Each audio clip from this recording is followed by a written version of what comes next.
Aid agencies say there are only a few weeks left to avert mass starvation in West Africa. 10 million people are at risk. The crippling drought there has left several countries at crisis point. Many can't afford the food that is available, as prices have risen by 30%.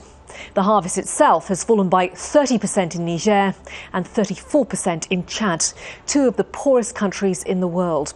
They've both declared a state of emergency. Aid workers are warning that some 400,000 children in Niger are already on the brink of starvation.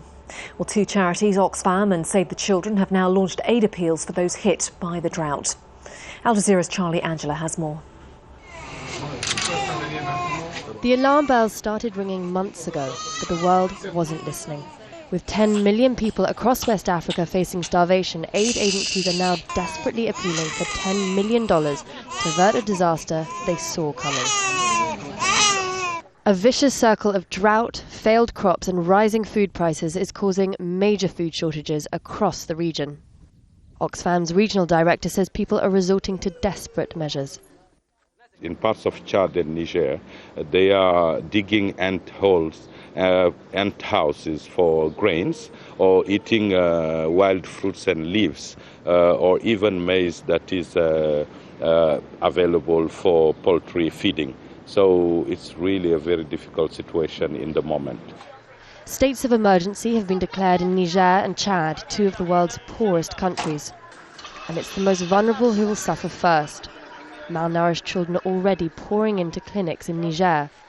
The UN is expecting to treat 900,000 for severe malnutrition. That's the point at which they face an increased risk of disease or death.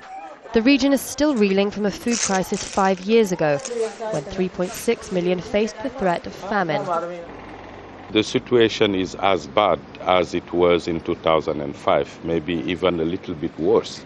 But the chance we have this time is that we still have time to react and reverse the course of the situation. But that time is running out. And with months to go until the next harvest in September, the need for humanitarian aid is more acute than ever. Charlie Angela, Al Jazeera.